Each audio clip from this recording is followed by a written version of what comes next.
হাসিনার ফেরার ঘোষণার মুখে সার্জিও গুরের সফর তাৎপর্য কি, গৌতম লাহিড়ী? দাদা প্রথমে জানতে চাই, এএফপি কে শেখ হাসিনা ইন্টারভিউ দিয়েছেন, তার প্রতিটা ইন্টারভিউতে মৌখিক ঘোষণার কিছু ডেভেলপমেন্ট আমরা দেখতে পাই। তিনি একসময় বলছিলেন তিনি ফিরবেন বাংলাদেশে, ফিরে আসতে চান, মাথা উঁচু করে আসতে চান, পরে বললেন তিনি ডিসেম্বরের মধ্যে আসতে চান, এখন তিনি বলছেন যে যতই ঝুঁকি থাকুক, মৃত্যু ভয় থাকুক, শেখ হাসিনা দেশে ফিরতে চান। তার এই কনফিডেন্টের উৎস কি? তিনি কি সত্যিকার অর্থে ফিরে আসছেন এবং বাস্তবতা কি বলে? তারপর আমরা সার্জিও গুর প্রসঙ্গে যেতে চাই। জনাব গৌতম লাহিড়ী।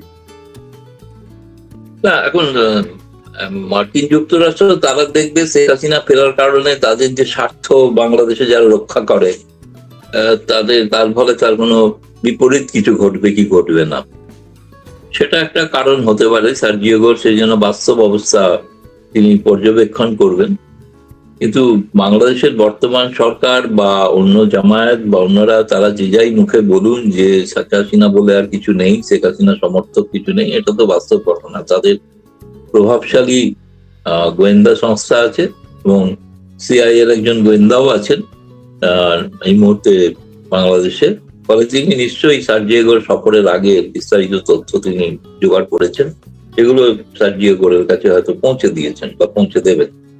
বাস্তব পরিস্থিতিটা হচ্ছে শেখ হাসিনার প্রবল সমর্থন আগের তুলনায় আরো অনেক বেড়ে গিয়েছে বাংলাদেশে। শেখ হাসিনার প্রথম ভরসাস্থল সেটা। আমি আজকেই শুনেছি যে তিনি কিছু আরেকটি বাংলাদেশ এই ভারতীয় একটি ম্যাগাজিনে তিনি সাক্ষাৎকার দিলেন, যে ম্যাগাজিনটি আজকে প্রকাশিত হয়েছে, আউটলুক। সেখানে তিনি তো তাকে প্রশ্ন করা হয়েছিল যে ভারতের পররাষ্ট্র মন্ত্রণালয় তো বলছে যে আপনাকে ফেরত দেওয়ার প্রশ্নটা তো সেটা হচ্ছে বন্দি প্রত্যার্পণ চুক্তি অনুসারে তারা করতে চান এবং সেই আইনি বিচার ইত্যাদি দেখে। তিনি তো জবাব দিয়েছেন আইনি বিচারের প্রত্যার্পণের তো প্রশ্ন কিছু আসছে না, যেটা স্বাভাবিক সময় লাগবে। আমি তো অত সময় দিতে পারবো না বাংলাদেশে, আমাকে ফিরতে হবে, কারণ সেখানকার মানুষের জন্য ফিরতে হবে। ফলে তিনি ফিরবেন, তিনি আরো পরিষ্কার করে দিয়েছেন যে আমি জানি যে আমার জীবনের ঝুঁকি আছে, আমি জানি না এটা কম বুদ্ধি তো এইটুকু তো বুদ্ধি আছে, তাহলেও যাবো, দেখা যাক তারা আমাকে হত্যা করেন কিনা সেখানে। বর্তমান সরকার প্রাক্তন প্রধানমন্ত্রীকে, সাবেক প্রধানমন্ত্রীকে খুনের দায়ে অভিযুক্ত হন কিনা বিশ্বের দরবারে, সেটা দেখার বিষয় আছে। এগুলো তো সবসময় বাংলাদেশে যারা আছেন তারা তো আসলে অনেকটা মানে চিন্তিত, উদ্বিগ্ন, সেটা কিন্তু বোঝা যায় তাদের কার্যকলাপ দেখে। এখন আপনি যে কথাগুলো বললেন তার আগে আপনাকে আর একটা আজকে গুরুত্বপূর্ণ সংবাদ জানাতে চাই, যেটা হয়তো আমি জানি না বাংলাদেশের গণমাধ্যমে সেটা প্রকাশিত হচ্ছে কি হচ্ছে না বলতে পারবো না। সেটা হচ্ছে যে ভারতের পররাষ্ট্র মন্ত্রণালয়ের স্ট্যান্ডিং কমিটি, যার চেয়ারম্যান শশী থারুর, তিনি গত এক মাস আগে মানে গত বাজেট অধিবেশনের আগে তিনি পররাষ্ট্র মন্ত্রণালয়ের কাছে বাংলাদেশ বিষয়ে কতগুলো তারা কমিটি, সর্বদলীয় কমিটি, সব দল আছে, বিজেপি, কংগ্রেস সবাই, বিজেপিও আছে, শাসক বিজেপিও, সবাই প্রশ্ন করেছেন যে বাংলাদেশের ব্যাপারে ভারত সরকার কি রণনীতি নিচ্ছেন এবং দুদেশের সম্পর্কে আদৌ কোনো উন্নতি হবে কি হবে না। পররাষ্ট্র মন্ত্রণালয় মিনিস্ট্রি অফ এক্সটার্নাল অ্যাফেয়ার্স বলে স্ট্যান্ডিং কমিটির রিপোর্টটা আমি দেখলাম, আমার কাছে এসছে, আমার কাছেই আছে, এবং সেটাতে দেখলাম তারা স্পষ্ট ভাষায় লিখেছে ভারত বাংলাদেশের সম্পর্কটার ভিত্তি হচ্ছে 1971 সালের মুক্তিযুদ্ধের আদর্শ, তার বাইরে নয়। এবং ভারতবর্ষ চায় বাংলাদেশের শান্তি, স্থায়ী, গণতান্ত্রিক এবং অন্তর্মুখী, সকলের অংশগ্রহণের একটা রাজনৈতিক ব্যবস্থা, এবং তার সঙ্গে মানুষের স্বার্থ প্রধান, এবং দুই দেশের মানুষের উপকার হবে এমন কাজ ভারত বাংলাদেশের সঙ্গে করতে চান। কিন্তু তারেক রহমান সরকারকে তারা কিন্তু এই কমিটি তার রিপোর্টে কিন্তু স্বাগত জানিয়েছেন, ওয়েলকাম করেছেন, যে তারা আশা করেন যে ভারত বাংলাদেশের মধ্যে তারা লিখেছেন 42টা যৌথ ওয়ার্কিং গ্রুপ আছে, তাদের জন্য বৈঠক শুরু হয়। কিন্তু একই সঙ্গে উদ্বেগ প্রকাশ করা আছে কমিটিতে, যেখানে ভারত বিরোধী যে উগ্র প্রচার ক্রমাগত বেড়েছে সেটা রোখার জন্য ভারত সরকার কি করছে।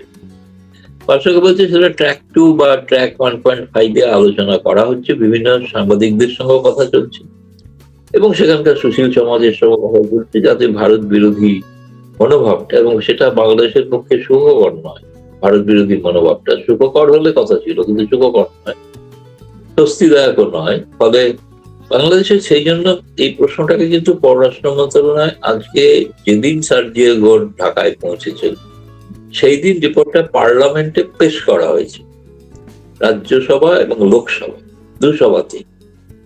এবং আমি তো লিখেছি এখানে, দেখা যাক বাংলাদেশে প্রকাশিত হয় কিনা, কিন্তু সেখানে কিন্তু পরিষ্কার স্পষ্ট ভাষায় বলা আছে যে ভারত চায় তারেক রহমান সরকারের সঙ্গে সম্পর্ক এগিয়ে নিয়ে যেতে, কিন্তু তার ভিত্তিটা হবে কিন্তু একাত্তর যুদ্ধের আদর্শে, যেটা যে সম্পর্ক গড়ে উঠেছিল ভারতীয় উভয় দেশের মানুষের সৈন্যবাহিনীর রক্তপাতের মধ্যে দিয়ে, সেগুলোকে পুনরুক্তি করা হয়েছে আজকে আবার। ফলে এটা খুবই আরো তাৎপর্যপূর্ণ বিষয় আমার মনে হয়েছে, কারণ ভারত সরকার তার যে ঘোষিত নীতি তার থেকে ভারত সরকার সরেনি বা সরছে না, সেটা যিনি ক্ষমতায় থাকুন।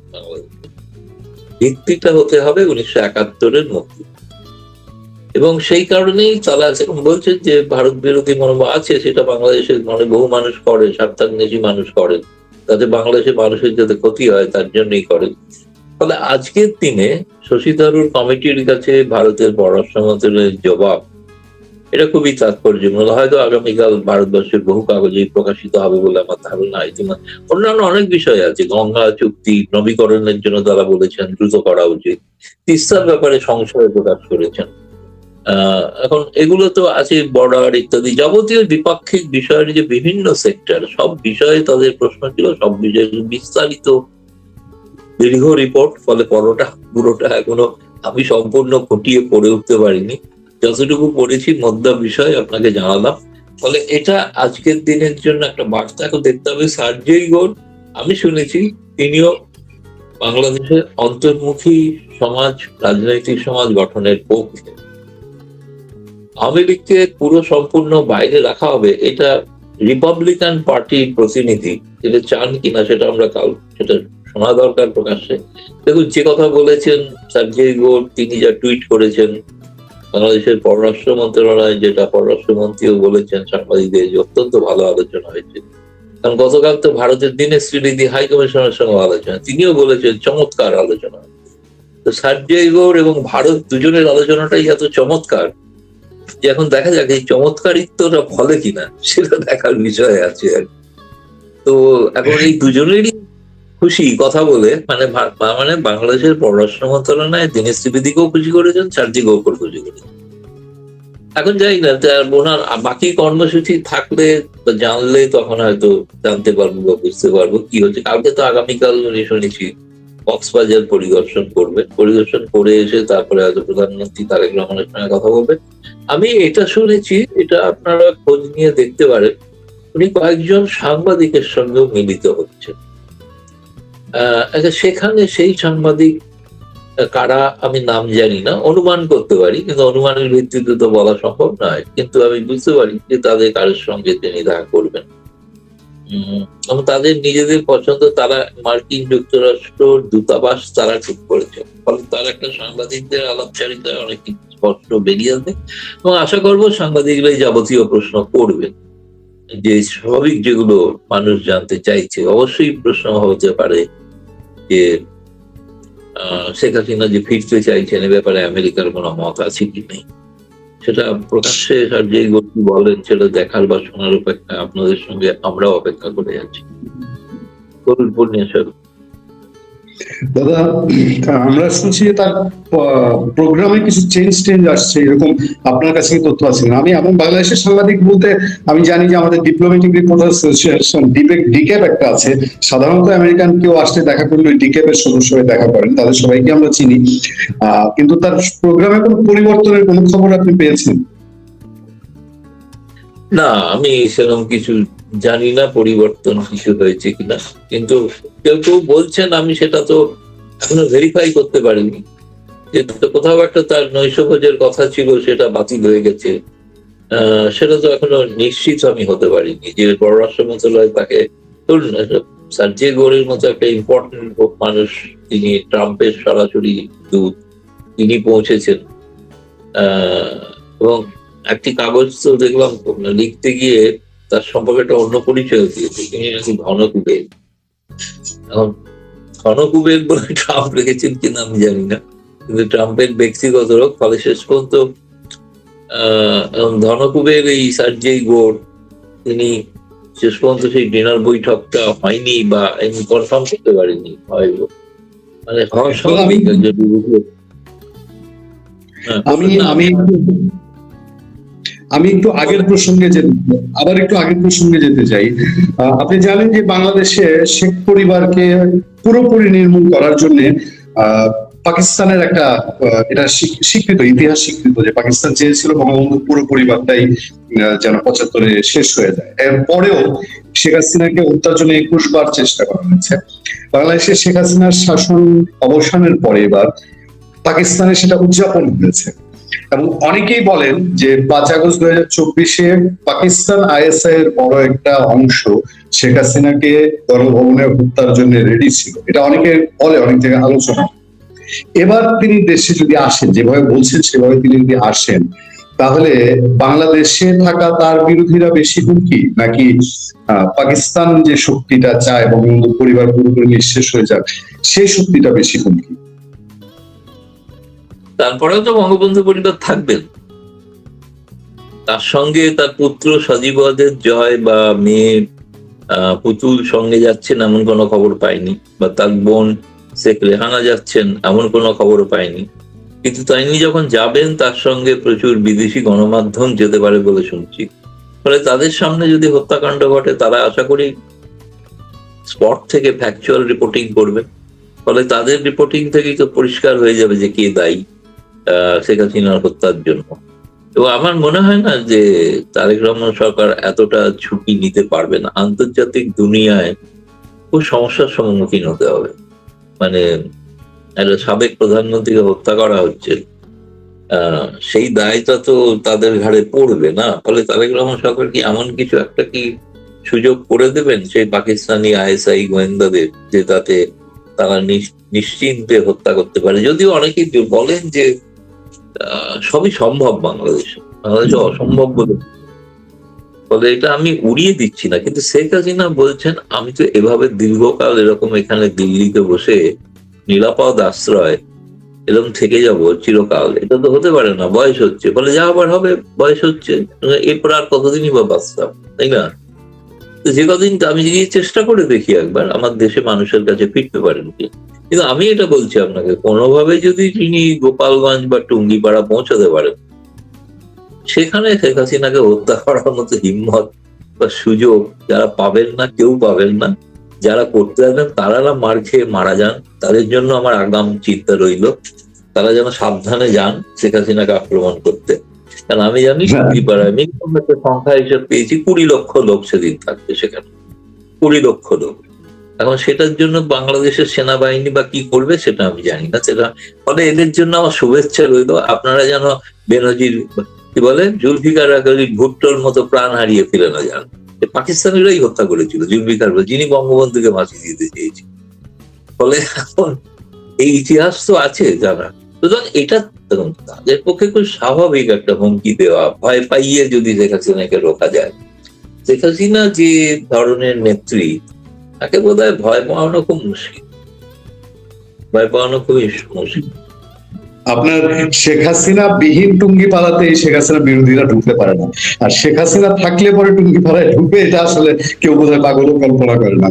আমি দাদা জানতে চাই, ওটা তো পৃথক বাংলাদেশ হয়ে যাবে সেদিন।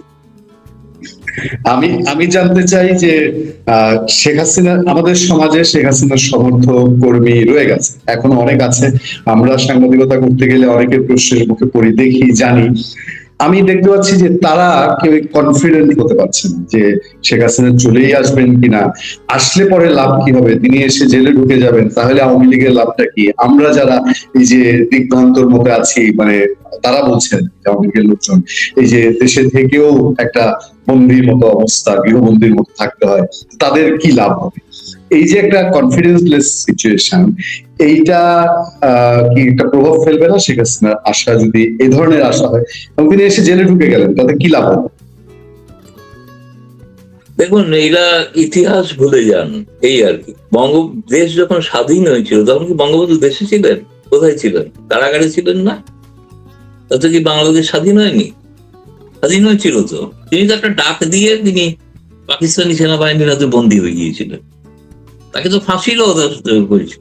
না হয়েছে ফাঁসি, না হয়েছে বাংলাদেশের পূর্ব পাকিস্তানের জয়, হয়েছে তো বাংলাদেশিদের জয়, তাই না? তো সুতরাং এটা আবার ঘটবে না এমন কিছু। আমি তো বলছি বারবার, বাংলাদেশ আবার একটা ৭১-এর মুখে, আবার একটা ৭১-এর মুখে।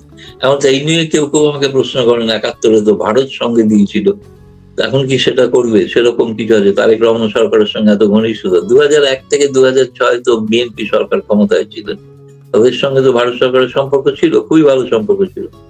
তাতে কি হয়েছে? তাতে কি শেখ হাসিনার ক্ষমতায় আসা দেশের আটকেছে? আটকায়নি।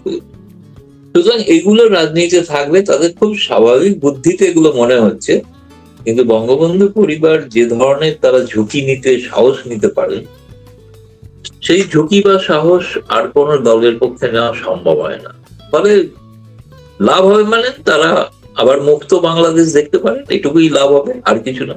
বর্তমানে পরাধীন অবস্থায় আছেন যদি বলি, তাহলে যখন তারা লাভবান হবেন, স্বাধীন বাংলাদেশ আর একবার দেখবেন, দ্বিতীয়বার স্বাধীন। এবং ডিসেম্বর তো বিজয়ের মাস, কে আত্মসমর্পণ করে সেটা দেখার জন্য সবাই দেখবেন। তারা শেখ হাসিনা আরেকটা টপিক, আমার দিনেশ ত্রিবেদীর ইয়েতে চলে যায়। আপনি জানিয়েছেন, আপনি বলেছেন যে বাংলাদেশের পররাষ্ট্র প্রতিমন্ত্রীর সঙ্গে দিনেশ ত্রিবেদী দেখা করেছেন। সেখানে তারেক রহমানের ভারত সফরের আমন্ত্রণ যেটা চলে আছে, এটা নিয়ে কথা বলেছেন। দিনেশ ত্রিবেদীও বলেছেন যে এটার দিকে ভারত তাকিয়ে আছে। হ্যাঁ, এই সফরটা হলে পরে কি ধরনের ফলাফল আনবে, কি ধরনের প্রভাব পড়বে, আর যদি না হয় কোনো কারণে, তাহলে কি হতে পারে? না হলে বাংলাদেশের ক্ষতি, না হলে বাংলাদেশের ক্ষতি, এক কথা। কারণ এটা তো শুধু ভারতের নয়। শুনুন, তারেক রহমান সরকারের পক্ষে একটা সুবিধা যে তিনি ভারতের সঙ্গে কোনো দ্বিপাক্ষিক সফরে আসছেন না। তিনি ব্রিক্স, একটা আন্তর্জাতিক বহুদেশীয় মঞ্চে একটা শিখর সম্মেলনে আসছেন বিশেষ অতিথি হিসেবে। সেই সময় প্রত্যেকটা দেশের সঙ্গে তার বৈঠক হতে পারে, চীনের সঙ্গে হতে পারে, রাশিয়ার সঙ্গে হতে পারে। ভারতের তো খবর নিশ্চিত আসছেনি। এখন ভ্লাদিমির পুতিন কিছুদিনের মধ্যে কনফার্ম হতে পারে। 11টা দেশ, তার মধ্যে ইরানও আছে। ফলে এইসব দেশের প্রত্যেকের রাষ্ট্রপ্রধানের সঙ্গে তারেক রহমানের একটা সাক্ষাতের সম্ভাবনা আছে, ভারত ছাড়াই। এরপরে ধরুন ভারত, কিন্তু তিনি এলে প্রত্যেকটা দেশ কিন্তু শেখ হাসিনা প্রসঙ্গ উত্থাপন করবে। তারা জানতে চাইবে যে বাংলাদেশে কি ধরনের রাজনীতি হচ্ছে, কি রাজনীতি হচ্ছে। আচ্ছা, চীন তো জানেই, কিন্তু বাকিরা অনেকে আরো কষ্ট করে তারেক রহমানের কাছে জানতে চাইতে পারে। এটা আমি জানি না যে ভারতের কোনো কৌশল কিনা, যে এদেরকে দিয়ে প্রশ্ন করিয়ে জানা যে সত্যি সত্যি বাংলাদেশে শেষ পর্যন্ত ইনক্লুসিভ পলিটিক্স হবে কি হবে। এখন সেটা ভারতের সঙ্গে যখন কথা হবে, তখন ভারত নিশ্চয়ই অন্য যাবতীয় দ্বিপক্ষীয় সম্পর্ক উন্নত করা, যেগুলো বন্ধ হয়ে আছে সেগুলোকে শুরু করা ইত্যাদি বিষয় তো শুরু হতেই পারে আলোচনা। কিন্তু তার সঙ্গে তো এটা অবভিয়াস ব্যাপার না যে সেখানে প্রসঙ্গটা তো অনুচ্চারিত থেকে যাবে, এটা হতে পারে। তারা তাদের মত বলবেন শেখ হাসিনা সম্পর্কে, কিন্তু ভারত তার মত শুনবেন এবং তাদের মতামত বলবেন। ফলে এটা বিষয়টা আলোচনা, সেপ্টেম্বরটা সেই জন্য খুব গুরুত্বপূর্ণ বিষয়, গুরুত্বপূর্ণ সময়, যে সময়তে এই বিষয়ে একটা কোনো সিদ্ধান্ত হয়তো জানা যেতে পারে। বা তারেক রহমান সরকারের পক্ষে প্রকাশ্যে ঘোষণা করা সম্ভব নয় যে আমরা শেখ হাসিনাকে সাদরে লাল কার্পেট দিয়ে অভ্যর্থনা জানাই, এটা তো সম্ভব না। কিন্তু আর কি করা যেতে পারে, সেটা নানাভাবে পথ আছে। যদি চান, সদিচ্ছা যদি তাকে, অনেক কিছু করতে পারে, যেটাতে ভারত হয়তো চাইতে বুঝাতে যে যেটা আজকে ভারত সরকারের উত্তর, ইনক্লুসিভ সোসাইটি দরকার এবং ৭১-এর মুক্তিযুদ্ধের আদর্শে বাংলাদেশ প্রয়োজন। তো সেই ৭১-এর মুক্তিযুদ্ধের বাংলাদেশ, তাতে বিএনপিও অংশীদার ছিল। ফলে তারা এবং আওয়ামী লীগ দুটোই তো ৭১-এর মুক্তিযুদ্ধের পক্ষের লোক, না তো জামায়াত না এনসিপি তো জন্মই হয়। তাদের বাবারা হয়তো লড়াই করে থাকতে পারে, তাদের জানেও না, আমার জানি না তারা করেছিলেন কিনা, সন্দেহ আছে। বিশিষ্ট আপনাদের বুদ্ধিজীবী তিনি তো প্রকাশ্যে বই লিখেছেন যে ৭১-এর যে সংবিধান সেটাই জাতিবাদী সংবিধান। আমি আর নাম বলে তাকে বিখ্যাত করতে চাইছি না। তিনি, তার স্ত্রী একসময় ইউনুসের উপদেষ্টা হয়েছিল, মৎস্য উপদেষ্টা, এসেই ভারতের মাছ রপ্তানি বন্ধ করে দিতে চেয়েছিল। এবং তার সঙ্গে তিনি আবার তার আগে পার্লামেন্টে মহিলাদের সংরক্ষণেরও বিরোধী ছিলেন। একজন মহিলা হয়ে মহিলা সংরক্ষণের বিরোধী ছিলেন। মানে বুঝতে পারছেন তো কি ধরনের পুরুষতান্ত্রিক মানসিকতার তারা। মানে সোজা কথা খুব পিছিয়ে পড়া মানুষ, চিন্তাশীল, নিজেদের দার্শনিক বলে থাকেন, তা আসলে পিছিয়ে পড়া দার্শনিক, পিছিয়ে পড়া চিন্তা, নেগেটিভ নেতিবাচক চিন্তার দার্শনিক। এরা সমাজের কিন্তু কোনো উপকার করতে পারেন না, ক্ষতিই করতে। এখন ধীরে ধীরে একটু বিচ্ছিন্ন হয়ে গেছেন, সেটা অন্য বিষয়। কিন্তু যেটা বলবো যে আর একটা বিষয় আলোচনায় আসতে পারে সার্জিও গোরের সফরে, আমার মনে হয় যে সেটা হচ্ছে যে রাষ্ট্রপতি নির্বাচন। রাষ্ট্রপতি নির্বাচনে যেটা বিএনপি তাকে চায়, যেটা বিএনপির ইচ্ছা আছে, তাকে দিয়ে করতে চায়, সবই ঠিক কথা। কিন্তু এখন সার্জিও গোর তাদের পছন্দ কি, তারা কি রিপাবলিকানদের মতো, এই ডেমোক্র্যাটদের মতো আবার ইউনুসকেই চাইবেন কি চাইবেন না। ইউনুস একটু হাল ছেড়ে বসে আছেন এমন কিন্তু নয়, তিনিও সব ধরনের কলকাঠি আছে। ফলে সার্জিও গোর ঢাকায় থাকা অবস্থায় ইউনুসের সঙ্গে সাক্ষাৎ করলেন কি করলেন না, এটার দিকেও আমাদের সকলের চোখ থাকা উচিত আর কি, রাখা উচিত। কার কার সঙ্গে বা কিছু যে বললেন যে তার সফরসূচি কাটছাট হয়েছে, সেটা জানা দরকার আর কি। কাটছাট বলতে কি বোঝাচ্ছে? তিনি কক্সবাজার থেকে ফিরে এসে প্রধানমন্ত্রীর সঙ্গে সাক্ষাৎ করবেন, আরো অনেকের সঙ্গে সাক্ষাৎ করার তার কথা, ইনক্লুডিং সাংবাদিক। তো এখন দেখা যাক সেটা হয় কি হয় না। আমি দাদা শেষ প্রসঙ্গটা তোলার আগে আমার নিজের সাংবাদিক হিসেবে একটা পর্যবেক্ষণ আপনাকে জানিয়ে দিই। বাংলাদেশের রাজনীতিতে এবার এই মাসে এসে প্রমাণ হয়েছে যে এনসিপি আসলে আর প্রাসঙ্গিক না। আমি অনেক সময় আমার আলোচনা ব্যক্তিগত শোগুলোতে আমি বলি যে আমার প্রেডিকশন হলো যে এই দলটা বাংলাদেশের ফ্রিডম পার্টির মতো একসময় বিলীন হয়ে যাবে, ভ্যানিশ হয়ে যাবে। তারা একটা পদযাত্রা করছে, সেখানে লোক হয়ই না, বলতে গেলে একদমই লোকজন হয় না, পাবলিক পার্টিসিপেশন তো নাই, তাদের নেতা কর্মীও খুব কম। আমি আরেকটা প্রসঙ্গে যেতে যেতে চাই, আপনার একটা কথা আমাকে অনেকেই, গতকালও আমাকে একজন রেফারেন্স দিয়েছে, বলেছি যে দাদাকে আপনি জিজ্ঞেস করেছিলেন বাংলাদেশ ভারত সম্পর্কটা কখন ভালো হবে, দাদা উত্তর দিয়েছিলেন যে যখন থেকে টুরিস্ট ভিসাটা ওপেন হয়ে যাবে আপনি ধরে নেবেন সম্পর্কটা ভালো হয়ে যাচ্ছে বা গেছে। টুরিস্ট ভিসাটা ওপেন হলো বেশ অনেকদিন, 2-3 সপ্তাহ হয়ে গেল, কিন্তু কোথায় যেন সম্পর্কে এখনো একটা টানাপোড়েন মনে হয়, একটু অবিশ্বাস মনে হয়, একটু দোলাচল, একটু পাকিস্তানের দিকে বেশি দুর্বলতা এরকম মনে হয়। এটার কারণটা কি? আমার মনে হয় ভিসার ব্যবস্থাটা যতটা সহজে ঘোষণা হয়েছিল উন্মুক্ত হওয়ার, ততটা কিন্তু উন্মুক্ত হয়েছে কিনা আমার একটু সন্দেহ আছে। একটু বোধহয় ভারত সরকার রাশ টেনেছে কোনো কারণে। তার কারণ যেটা ভাবা হয়েছিল যে এই ধরনের একটা যে মানুষের উপকারের জন্য যে একটা সিদ্ধান্ত হলো, তাতে যে ধরনের প্রতিদান তো নয়, আমি বলছি তার যে একটা পাল্টা কিছু করা, উল্টে কিছু করা সরকারের পক্ষ থেকে। আমি তো বলছি তো তারেক রহমান সরকারের ক্ষমতায় আসার পর থেকে আপনি একটা কোনো উদাহরণ দিতে পারবেন না যে উদাহরণে যে তারা ভারতের জন্য এত কিছু করেছে। কি করেছেন? কিছুই তো করেননি না, কিছু করতেও চাইছেন না, অথচ ভারত থেকে সুবিধা আদায় করতে চাইছেন চাপ দিয়ে, ভয় দেখিয়ে, এরকম ভাবছেন না। তাহলে ভারতকে ভয় দেখিয়ে তো কোনো লাভ নেই। আমার মনে হয় বাংলাদেশের নিজেদের ক্ষতি হবে, ভারতের অবশ্যই ক্ষতি হবে না যে তা না, ভারতের নিশ্চয়ই ক্ষতি হতে পারে, কিন্তু তার চেয়ে বেশি ক্ষতি হয়ে যাবে বাংলাদেশের সাধারণ মানুষ। ফলে সেইটার দিকে মাথায় রেখে তাদের আরো বেশি প্রোঅ্যাক্টিভ স্ট্যান্ড নেওয়া উচিত বলে আমার মনে হয়।